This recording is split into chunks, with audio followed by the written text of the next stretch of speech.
What's happening, my friends? My name is Nathan. Today we're hopping up on the highway, so I'm going to give you some tips to get you started, and then I'm going to go hop on the highway so I can show you what it's all about. So the first thing in your lesson notes is to plan your ride, but not just the ride, but the route itself. So where are we going? Right now we're going to hit the highway. We're going to go 2 miles down the road, find the next exit, do 2 miles back. And the cool thing about doing that is you can just keep doing a 1 or 2 mile loop on the highway, and you can practice your on-ramps, your off-ramps, your merging, and just getting comfortable with the highway in general. You can do your repetitions of that as much as possible. So we're just going to go 2 miles down, 2 miles back, and that's going to be this lesson. Also, when it comes to planning your route, check the forecast before you go. Make sure the weather's going to be good. If it's not, plan accordingly. Make sure you've got a dry set of clothes, so when you get to your destination, you're not soaking wet. Any of these things can play into that as well. The second thing to talk about is to ride defensively. Highways can be kind of a stomping grounds for people who like to go really, really fast, or people in a hurry and they need to get to wherever they're going as fast as they want to go. And on a motorcycle, depending on what state you're in or what region of the country you're in or what region of the world you're in, if the roads aren't maintained and they're just not the greatest and you're going 70, 80, 90 miles an hour, the differences in road variations can cause your handlebars to start having a mind of their own. You can get speed wobbles, and with a higher speed, you're going to feel a heightened sensitivity to the wind and any of the variations in the ground. So just keep that in mind. So riding defensively, let other cars go by, stay aware of your surroundings, and if you see cars behind you that want to pass you, just stay on the right side to let them pass, and watch out for things like animals or debris on the road. The third thing is to stay visible, and this is where being predictable, staying in mirrors.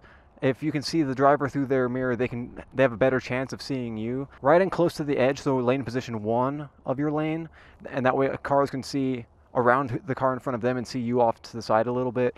You can be predictable, you can be visible, and that'll allow you to not get merged into as much, stay out of blind spots, that sort of thing. And number 4, use proper lane positioning. So for the majority of the time, try to stay on the right lane. If it's a 2-lane highway, for example, try to stay on the right lane. Use the left lane for passing if you can help it.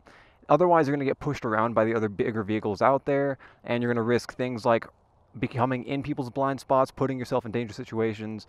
And if this is your first time on the highway on a motorcycle, which I imagine it's going to be, then just play it safe until you get really comfortable with it. But the right lane primarily, left lane for passing. And then on top of that, in your lane that you're in, try to stay away from the middle of your lane. That's where things like oil spills and debris, and it becomes more slippery there. So stay as much as you can where the other drivers keep their tires, and that'll keep you safe and give you the most amount of traction while on the highway. Number 5, try to maintain a consistent speed. If the speed limit is 65, then just stay in the right lane and go 65. Really, the only variations in your speed at that point should be if the cars in front of you start braking, or if you decide to pass somebody and you hop on the left lane to pass, and you have to modulate your speed to the flow of traffic. But as long as you stay consistent, the people around you can stay consistent, and then that way you're more predictable, and that blends into being more visible. As long as there's a flow and people can predict what's going on, then you're not going to get boxed in and get put into a bad situation. Number 6, be prepared for emergencies. For example, I've got a backpack full of trauma gear. That's stuff that I know how to use, and I got a designated spot for things that I can explain to other people how to use. It's real simple stuff like tourniquets and gauze you can do press stuff on. But if I go down, I'd like to have at least something for me, and that's why I've got a tourniquet here, ready access, and some trauma shears on this side. But if I come across another accident, someone else crashed, I want to be able to help. And there's, on the highway, at least here in Tucson, there are accidents daily on this highway. So if I'm driving on the highway and I stumble across something that the EMS hasn't been there yet, they haven't gotten there, and I'm the first on scene, I want to be able to help out. And number 7, take breaks as much as possible. We're just going to go to 2 miles down the road and then come back 2 miles back this way.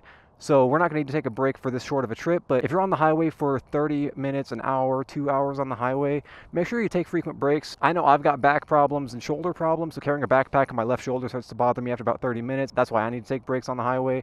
But if you're on a sport bike, you're going to feel your wrists hurting, and your lower back's going to start hurting on a sport bike.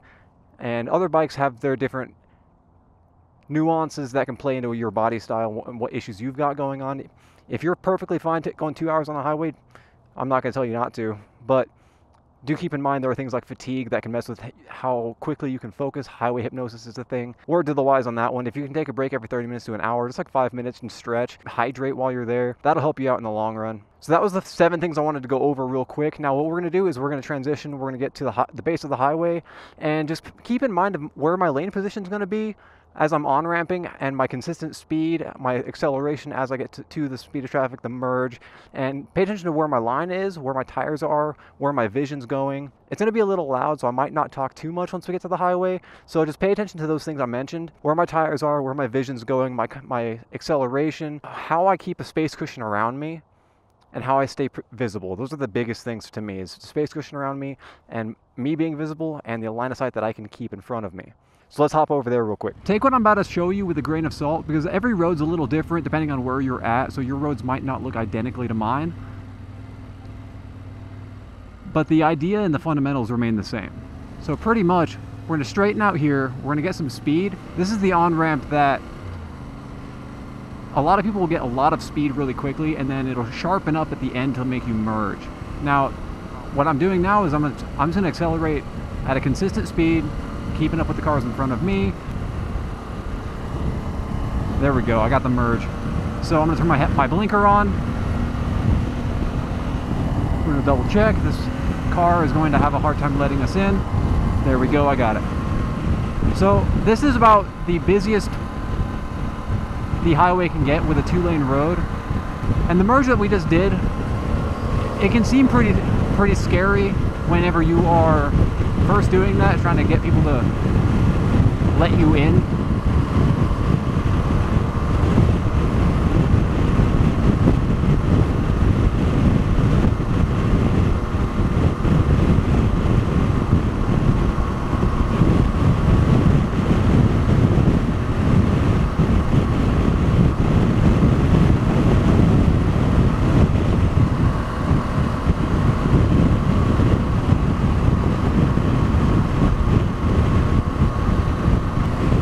This is a good spot that I like to be in right here.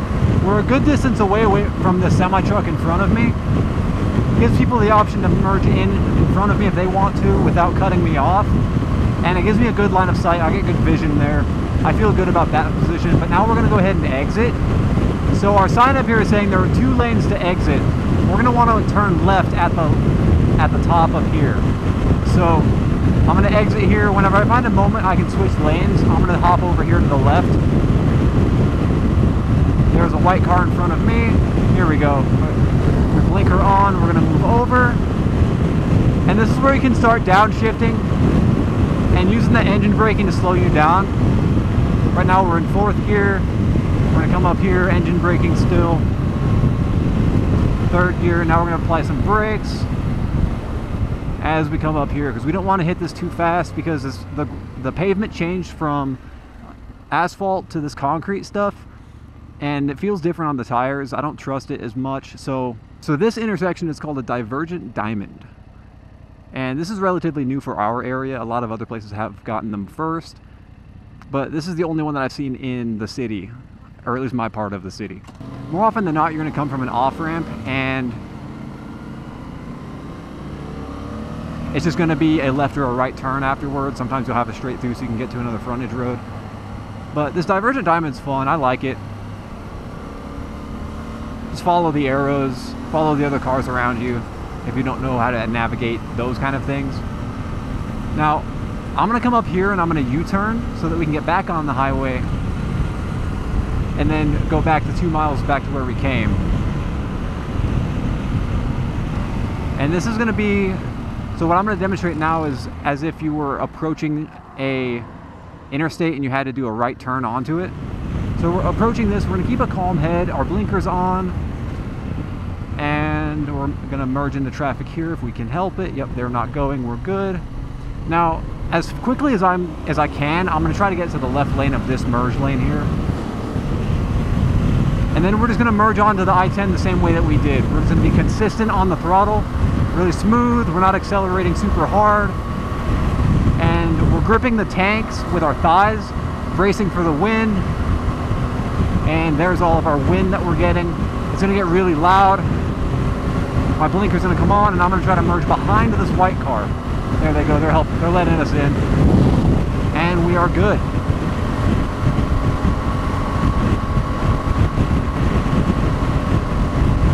And now we can just ride in this lane for the whole way, because I don't want to pass anybody. The distance between me and the car in front of me is very ideal. So I don't want to change that. I'm going to stay about this distance away from the car in front of me, and I'm going to stay in a lane position where I can see generally around them.